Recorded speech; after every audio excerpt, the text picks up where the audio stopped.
The rain wasn't falling down, it was coming sideways. They call it an atmospheric river here in upstate New York, but that night, it felt like an ocean trying to drown me. I stood barefoot in the snow, shivering in just a pair of thin silk pajamas. The cold bit into my skin like 1,000 tiny needles, and the wind screamed against the heavy iron gate of my family's estate. Through the floor-to-ceiling windows, the house glowed warm and golden. I could see the fireplace roaring in the living room. My sister Tiffany was sitting on the velvet sofa, sipping hot cocoa and laughing at something on her phone. She looked so warm, so safe. My phone sat at 3% battery. I didn't cry. I didn't beg. I watched my breath freeze in the air, a small cloud of white against the darkness, and I dialed my father. Before I tell you what my father did when he saw the security footage of me shivering in the snow, tell me in the comments where you're watching from and what time it is for you right now. I want to see how far this story travels. 30 minutes earlier, the only thing cold in the house had been the ice in my water glass. The dining room smelled of roasted lamb and expensive perfume, a perfect, stifling bubble of domestic perfection. Then the bubble popped.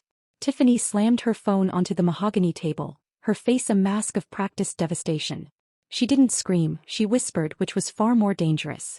She said $25,000 was gone. Transferred. Stolen. That wasn't just money. That was the emergency fund for our grandfather's heart surgery, the one scheduled for next Tuesday.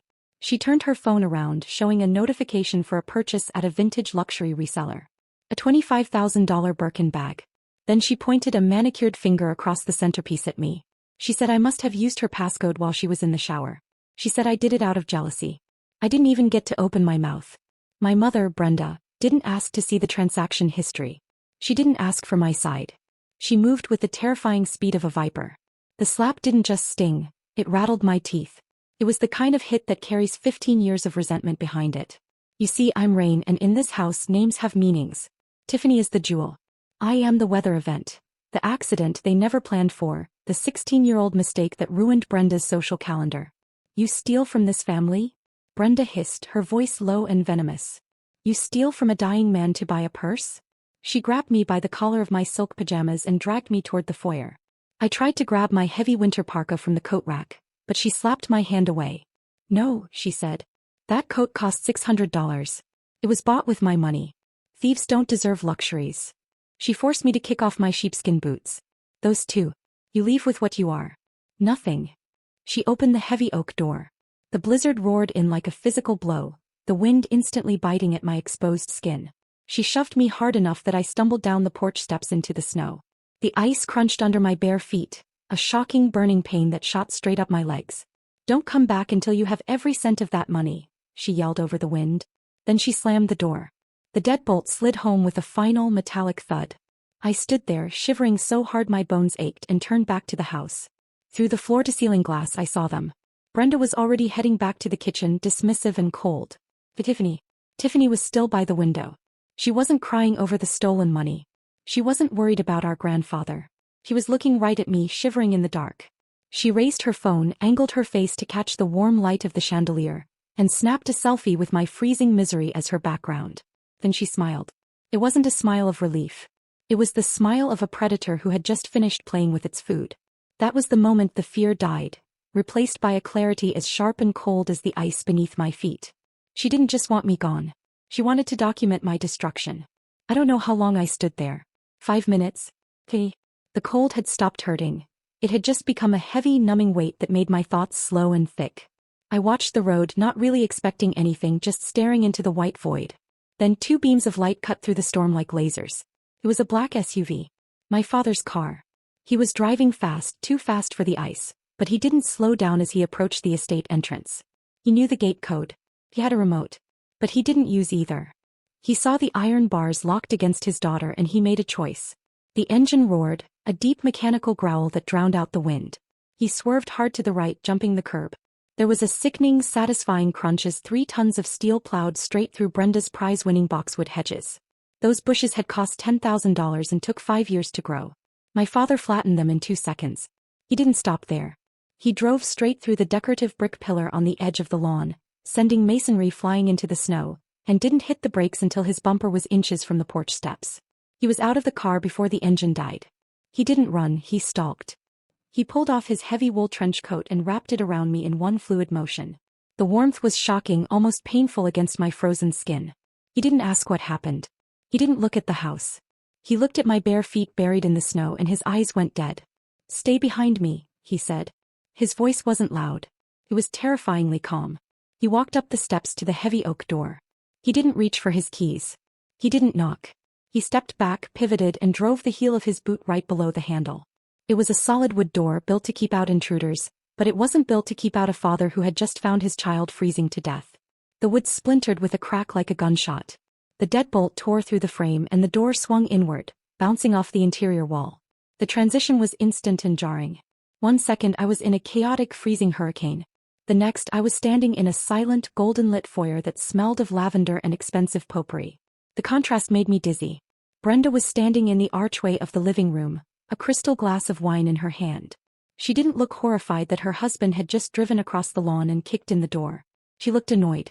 She looked like a hostess whose dinner party had been interrupted by a rude guest. "Have you lost your mind, Robert?" she snapped, setting the wine down. "You ruined the boxwoods. I told you I was handling her discipline. She needs to learn consequences." My father didn't even look at her. He didn't validate her with an argument.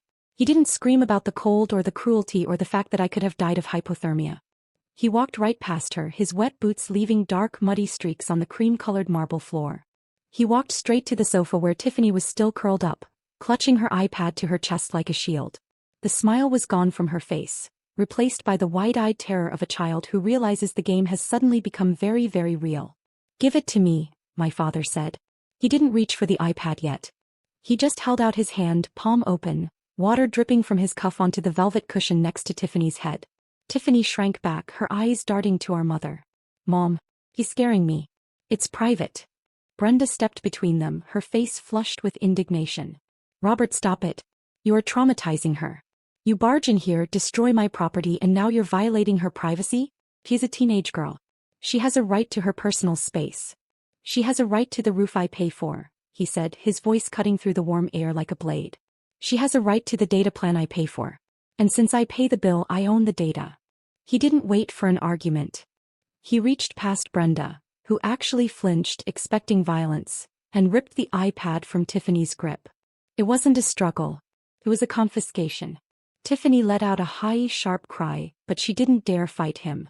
He didn't look at the screen in his hands. He didn't scroll through it privately. He walked over to the fireplace where the 85-inch OLED television was mounted. It was currently displaying a loop of serene, high-definition landscapes, Brenda's idea of class. My father tapped the screen of the iPad once. The landscapes vanished. In their place, Tiffany's home screen appeared, magnified to a terrifying 4 feet wide. Every icon, every notification, glowing in high definition for the entire room to see. "Robert, don't you dare," Brenda started, lunging for the remote. "Sit down," he said. He didn't even look at her. The command was so absolute that Brenda froze. He opened the email app first. He didn't have to search. It was right at the top. A confirmation email from Lux Vintage Resale. The subject line read, "Your order has shipped." He tapped it. The receipt filled the wall. A vintage crocodile Birkin bag. Total cost, $25,000. Shipping address, Tiffany's best friend's house, 3 streets over. The silence in the room was heavy, suffocating. My grandfather's heart surgery money wasn't stolen by a hacker. It was worn on a shoulder. I needed it," Tiffany whispered, her voice trembling. "Everyone has one. You don't understand the pressure." My father didn't respond. He swiped up. He opened the messaging app. The group chat pinned at the top was active. The timestamp on the last message was 10 minutes ago, right while I was freezing at the gate, right while Brenda was pouring tea. He tapped the image. It expanded to fill the entire 85-inch screen. It was the selfie Tiffany had just taken. Me, a blurry, shivering figure in the dark background, barefoot in the snow. Her face in the foreground, perfectly lit, smiling that little predator's smile. And then the caption underneath, "Look at the little rat freezing. Am I a good actress or what?" Mom totally bought it.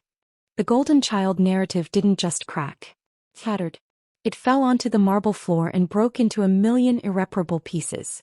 My father stared at the massive screen, reading the words. Then he slowly turned to look at Brenda. "You said you were protecting the family," he whispered. Look at that, screamed Brenda. Look at what you were protecting. She's 16, Robert. Brenda screamed, throwing herself in front of the television as if she could physically block the pixels from burning into our retinas. She's a child. She was venting.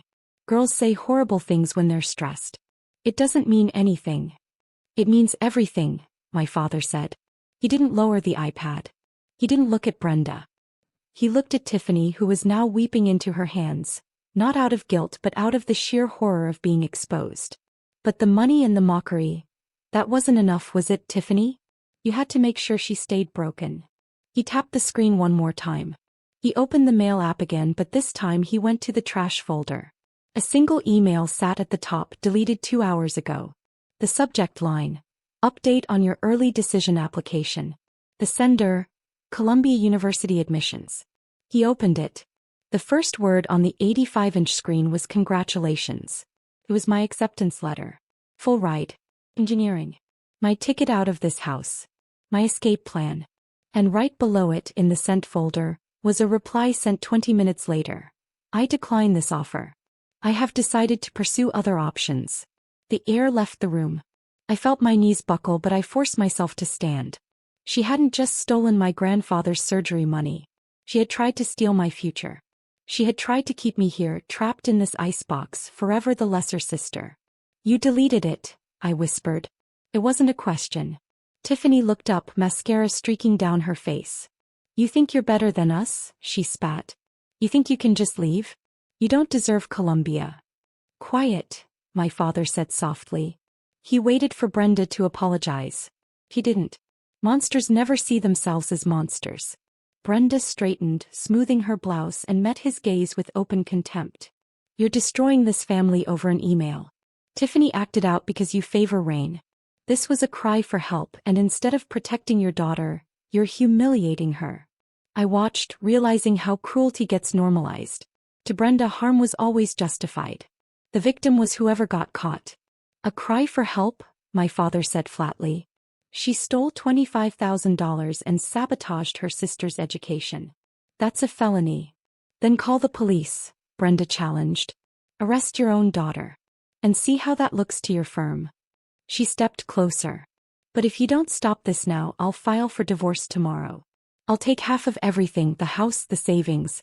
You'll leave with nothing. She smiled, certain she had won. My father didn't react. He went to the wall safe, removed a thick folder and dropped it on the table. The St. James Family Trust, he said. This house was never yours. It was placed in trust for Rain at birth. You and I were only guardians. Brenda scoffed, until he read the clause. If the guardians demonstrate negligence, abuse, or malice toward the beneficiary, their right of residence is revoked immediately. Her face drained of color.